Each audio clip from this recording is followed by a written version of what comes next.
ఏపీలో పింఛన్ల రాజకీయం ఒక్కో పార్టీ ఒక్కో రకంగా చేస్తోంది. ఇన్నాళ్లు లేనిది ఇప్పుడే ఎందుకు ఈ పరిస్థితి? ప్రజలు తెలుసుకోలేరా? ఒకరిపై ఒకరు రాజకీయ నేతలు నిందలు వేసుకున్నంత మాత్రాన నిజం ప్రజలకు తెలియదా? ఎవరు రాజకీయం చేస్తున్నారు, ఎవరు తమకు మేలు చేస్తున్నారని ప్రజలు గ్రహించలేరా? ఏం చేసినా చెల్లుతుంది, ఏం చేసినా సరిపోతుంది. చెప్పిన వాటిలో మనకు కావలసినవి మాత్రమే జనం తీసుకుంటారు, మనకు అక్కర్లేనివి జనం పట్టించుకోరని ఘనత వహించిన మన నాయకగణం ఆరంభం నుంచి భావిస్తూనే ఉంది. ఇలా అనుకుని ఎన్నికల్లో చావు తప్పి కన్నులొట్టబోయిన ఎందరో రాజకీయ నేతలు మన కళ్ల ముందే కనిపిస్తున్నారు. ఎన్నికల్లో వారు చేసే ఘోరాలు, నేరాలు, తప్పులు వారికి అస్సలంటే అస్సలు కనిపించవు. కానీ ఎపిసోడ్ పూర్తయ్యేసరికి అన్ని భూతద్దంలో తాటికాయంత అక్షరాల్లో మాత్రం కనిపిస్తూనే ఉంటాయి.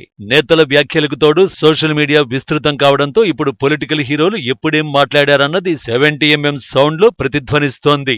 గత 10 ఏళ్లుగా దేశంలోని ఏ సందర్భమైనా కూడా మీడియా సాక్షిగా ఇప్పుడు వైరల్ అవుతోంది. నాడు అలా మాట్లాడి నేడు ఇలా మాట్లాడితే సరిపోవడానికి సందర్భాలు సింక్ కూడా కావడం లేదు. ఎందుకంటే అన్నీ రికార్డులుగా బయటకు వస్తూనే ఉన్నాయి. ఒక్కసారి కాపీ కావడం ఆలస్యం. ఏం మాట్లాడినా ఎలా మాట్లాడినా అన్ని రికార్డ్స్ రూపంలో డిజిటల్ ఫార్మాట్ లోకి వచ్చేస్తున్నాయి. ఎన్నికల సమయంలో రాజకీయ నాయకులు మరింత జాగ్రత్తగా ఉండాలన్న దానికి గత 5 ఏళ్ల క్రితం మాట్లాడిన మాటలు, కొందరి విషయంలో 10 ఏళ్ల క్రితం చేసిన ఉపన్యాసాలు కూడా మెయిన్ స్ట్రీమ్ ఛానళ్ల యూట్యూబ్ లింకుల్లో ప్రత్యక్షమవడం చూస్తూనే ఉన్నాం. దాచేస్తే దాగదో నిజమన్నట్టుగా పబ్లిక్ లో మాట్లాడిన ఏ మాటైనా సరే జనంలోకి నేరుగా వెళ్లిపోతుంది.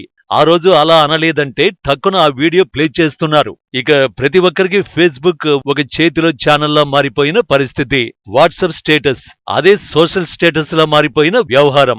మొత్తంగా ఎవరేం మాట్లాడినా ఎప్పుడు మాట్లాడినా ఒక్కసారి పబ్లిక్ అయ్యాక వెనక్కి తీసుకోవడానికి లేనే లేదు.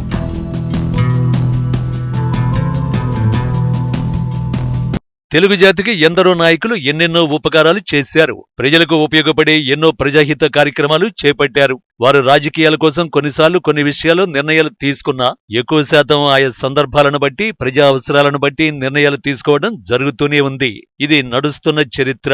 ఉమ్మడి ఆంధ్రప్రదేశ్ కు సుదీర్ఘకాలం ముఖ్యమంత్రిగా, విభజిత ఆంధ్రప్రదేశ్ తొలి ముఖ్యమంత్రిగా పనిచేసిన నారా చంద్రబాబు నాయుడు రాజకీయంగా ఎన్నో ఎత్తుపల్లాలు చూశారు. ఎందరేని చెప్పినా ఆయన ముక్కుసూటితనం, కలుపుగోలుతనం తెలుగు ప్రజలకు అంతర్జాతీయంగా గుర్తింపు తెచ్చిపెట్టాయి అనడంలో ఎలాంటి అతిశయోక్తి లేదు. ఓ రకంగా చెప్పాలంటే కంపెనీలకు సీఈఓలు ఎలా ఉంటారో రాష్ట్రానికి తాను ఒక సీఈఓ అన్నట్టుగా ఆయన పాలన సాగించారు, సఫలమయ్యారు. దీర్ఘకాలంలో కొన్ని సమస్యలు వచ్చాయి. ఆయన కొన్నిసార్లు అధికారానికి దూరమయ్యారు, మళ్లీ అధికారాన్ని దక్కించుకున్నారు. కానీ అధికారంలో ఉన్నప్పుడు ఒకలా, అధికారంలో లేనప్పుడు మరోలా మాట్లాడితే అంతిమంగా పార్టీకి నష్టం కలుగుతుందని అనేక సందర్భాల్లో రుజువవుతూనే ఉంది. తాజాగా మరో 40 రోజుల్లో ఏపీలో జరగనున్న అసెంబ్లీ ఎన్నికల్లో ఇప్పుడు వాలంటీర్ల వ్యవస్థ, పింఛన్ల పంపిణీ అంశం రాజకీయ రగడకు కారణమవుతోంది. టీడీపీ అధినేత చంద్రబాబు వాలంటీర్ల వ్యవస్థపై అనేక సందర్భాల్లో అనేక రకాల వ్యాఖ్యలు చేశారు. డిగ్రీలు, పీజీలు చేసిన నిరుద్యోగ యువతకు 5,000 రూపాయలిచ్చి గోనె సంచులు మోయిస్తూ ప్రభుత్వ ఉద్యోగం ఇచ్చామని గొప్పలు చెప్పుకుంటున్నాడని నాడు విమర్శించారు. పగడిపూట మగవారు లేని సమయంలో ఇళ్లలో దూరి వాలంటీర్లు మహిళలను ఇబ్బంది పెడుతున్నారని ఆరోపించారు. వాలంటీర్లు జగన్ కు బానిసలుగా పనిచేస్తున్నారని ఆగ్రహాన్ని వ్యక్తం చేశారు. అసలు వాలంటీర్ వ్యవస్థ అక్కర్లేదన్నట్టుగా మాట్లాడారు. సీన్ కట్ చేస్తే ఇప్పుడు వాలంటీర్ల వ్యవస్థను తాము తీసేయబోమని, వారికి శిక్షణ ఇచ్చి భవిష్యత్తుకు భరోసా కల్పిస్తామన్నారు. గతంలో పనికిమాలిన వ్యవస్థగా వాలంటీర్ వ్యవస్థను అభివర్ణించిన చంద్రబాబు ఇప్పుడు ఎన్నికల వేళ మరో యూటర్న్ తీసుకున్నారు. ఇప్పుడు చరిత్ర ఎందుకు చెప్పాల్సి వస్తోందంటే ఏపీలో అసెంబ్లీ ఎన్నికల చుట్టూ వాలంటీర్ వ్యవస్థ ప్రభావాన్ని చూపెడుతోంది. 4.5 ఏళ్లు పింఛన్ ఇంటికి పంపించి ఇచ్చిన సీఎం వైఎస్ జగన్ సర్కారు నిర్ణయానికి వాలంటీర్లను ఉపయోగించకుండా పింఛన్లు ఇచ్చేలా చూడాలంటూ రాసిన లేఖ కలకలం రేపింది. అయితే వాలంటీర్ల ద్వారా పింఛన్లు ఇవ్వడానికి తమకు ఎలాంటి అభ్యంతరం లేదని టీడీపీ తాజాగా ఈసీకి క్లారిటీ ఇచ్చింది. అయితే జరగాల్సిన నష్టం జరిగిపోయింది. రాజకీయాలు కొన్నిసార్లు ఏ నిర్ణయం ఏ విధంగా ప్రభావం చూపెడుతుందన్నది ఊహాతీతమే.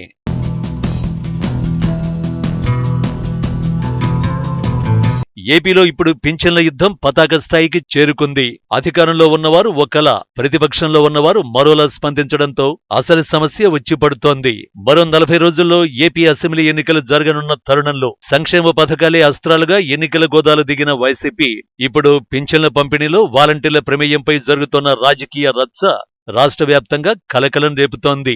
ఏపీలో పింఛన్లు మొత్తం 66,34,000 మంది లబ్ధిదారులు ఉన్నారు. నెలకు 3,000 చొప్పున ఇస్తున్న పింఛన్ మొత్తం విలువ ప్రతి నెల అక్షరాల 1968 కోట్లు.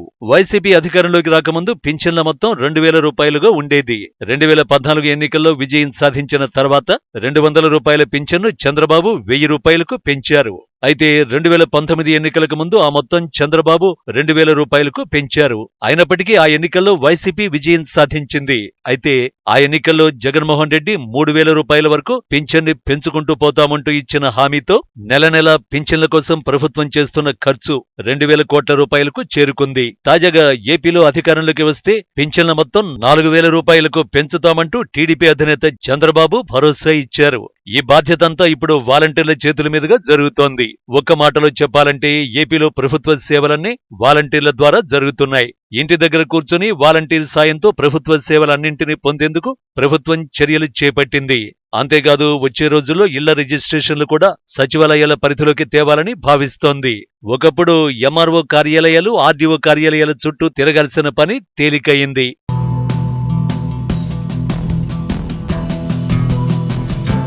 వాలంటీర్లు ఎన్నో విధులను నిర్వర్తిస్తున్నప్పటికీ ఏపీలో వారు చేస్తున్న అత్యంత కీలకమైన వ్యవహారం పింఛన్ల పంపిణీ. ఆయా సచివాలయాల పరిధిలో ఉన్న వాలంటీర్లు తమకు కేటాయించిన 50 ఇళ్లకు ఫస్ట్ తారీఖు ఉదయం 6 గంటలకే వెళ్లి పింఛన్లివ్వడం జరుగుతూ వస్తోంది. ఏదైనా ప్రభుత్వ కార్యక్రమం ఉన్నప్పుడు ఏప్రిల్ నెలలో తప్పించి మిగతా అంతా పంపిణీ దాదాపు ఫస్ట్ తారీఖునే జరుగుతోంది. అయితే ఎన్నికల సంఘానికి ఫిర్యాదులు వెల్లువెత్తడంతో వాలంటీర్లను పింఛన్ల పంపిణీ నుంచి ప్రభుత్వం తప్పించింది. దీంతో వాలంటీర్ల వ్యవహారంపై ఓవైపు ప్రతిపక్షం, మరోవైపు అధికార పక్షం మాటల యుద్ధానికి దిగాయి. వాలంటీర్ల ద్వారా నడుస్తున్న పింఛన్ల పంపిణీకి సంబంధించి ఇప్పుడు రాష్ట్ర వ్యాప్తంగా అలజడి నెలకొంది. వాస్తవం ఒకటి, జరుగుతుంది మరొకటి అన్నట్టుగా పరిస్థితులు మారాయి. ఫస్ట్ తారీఖు పింఛన్లు ఇవ్వకుండా టీడీపీ అడ్డుకుందంటూ వైసీపీ విమర్శలు గుప్పిస్తుంటే ఇదంతా ప్రభుత్వం గేమ్లో భాగమని టీడీపీ అభిప్రాయపడుతోంది. వాలంటీర్లను అడ్డం పెట్టుకుని రాజకీయాలు చేస్తూ టీడీపీని దెబ్బకొట్టాలని చూస్తున్నారని ఆ పార్టీ విమర్శిస్తోంది. మొత్తంగా ఆంధ్రప్రదేశ్ రాజకీయాల్లో వాలంటీర్ల వ్యవహారం ఇప్పుడు చినికి గాలివానలా మారుతోంది. వచ్చే అసెంబ్లీ ఎన్నికల్లో వాలంటీర్ల ద్వారా ఎలక్షన్ చేయించుకోవాలని వైఎస్ జగన్మోహన్ రెడ్డి పథక రచన చేసినట్లుగా టీడీపీ ఆరోపిస్తూ వస్తోంది.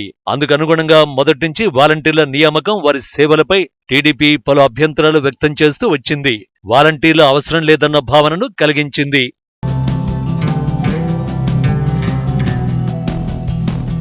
తాజాగా పింఛన్ల పంపిణీ వ్యవహారం బూమరాంగ్ అవుతుందని టీడీపీ ఊహించలేకపోయింది. మొత్తం వ్యవహారంలో రాజకీయంగా పైచేయి సాధిస్తామన్న టీడీపీ ఆలోచన బెడిసికొట్టినట్టుగానే కనిపిస్తోంది. పింఛన్ల పంపిణీ విషయంలో తమకు ఎలాంటి ఇబ్బందులు లేవని తాజాగా టీడీపీ ఈసీకి తేల్చి చెప్పింది. తాము అధికారంలోకి వచ్చాక ఫస్ట్ తారీఖే ఇంటికి 4,000 రూపాయల పింఛన్ అందిస్తామని చెబుతోంది. వాలంటీర్ల వ్యవస్థను కొనసాగిస్తామంటోంది. అయితే పింఛన్ల విషయంలో చంద్రబాబు నాయుడు స్వార్థ రాజకీయాలకు పాల్పడుతున్నారంటూ వైసీపీ ఎదురుదాడికి దిగుతోంది. ఏపీలో అసలు వాలంటీర్ల వ్యవస్థ ఎందుకొచ్చింది? ఎన్నికల సమయంలో ఏం జరుగుతోంది? ఏం సాధించారు? ప్రజలకు మేలు జరిగిందా? వైఎస్ఆర్ కాంగ్రెస్ పార్టీకి మేలు జరిగిందా?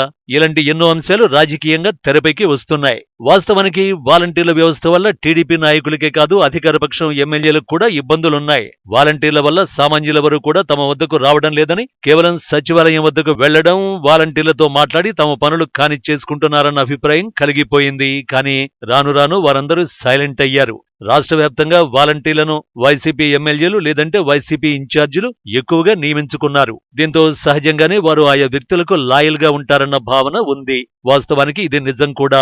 సహజంగా ఎక్కువ శాతం మంది వైఎస్ఆర్ కాంగ్రెస్ పార్టీకి, ఆ పార్టీ నేతలకు సంఘీభావంగా ఉండే అవకాశం ఉంది. కానీ వారు కేవలం వైసీపీ నేతలు చెప్పినట్టుగా నడుచుకుంటే అది అతి పెద్ద కాంట్రవర్సీ అయ్యేది. వాస్తవానికి సీఎం జగన్మోహన్ రెడ్డి ఒక విషయాన్ని పదే పదే చెబుతున్నారు. ఏపీలో తనకు ఓటు వేయకున్నా పర్లేదు, అర్హులైతే చాలు, వారందరికీ పథకాలు అందుతాయి, అందిస్తాం. పథకాల అమలులో ఎలాంటి వివక్ష లేదని చెబుతున్నారు. అందుకు అనుగుణంగా వాలంటీర్లు రాష్ట్ర వ్యాప్తంగా నిరుపేదలకు అత్యంత సన్నిహితులయ్యేలా పరిస్థితులు మారిపోయాయి.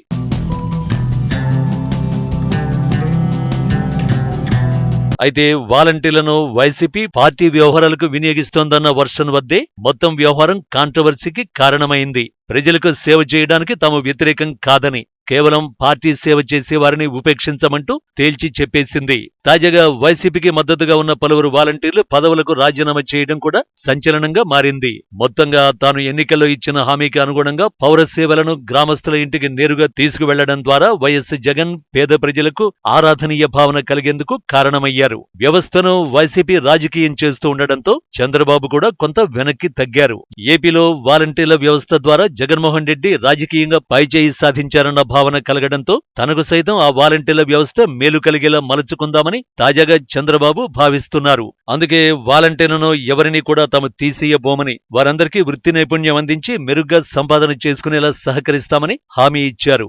వాలంటీర్ వ్యవస్థను తిరిగి కొనసాగిస్తానని, ఇప్పటి వరకు ఉన్న సిస్టంలో మార్పులు ఉండబోవని కూడా తేల్చి చెప్పారు. మొత్తంగా ఏపీలో వాలంటీర్ వ్యవహారం రాజకీయంగా ఒక ఎన్నికల అస్త్రంగా మారింది. ఎవరిని ముంచుతుంది, ఎవరిని తేల్చుతుందన్నది మాత్రం జూన్ 4న ఎన్నికల ఫలితాలు వచ్చాక మాత్రమే తేలనుంది.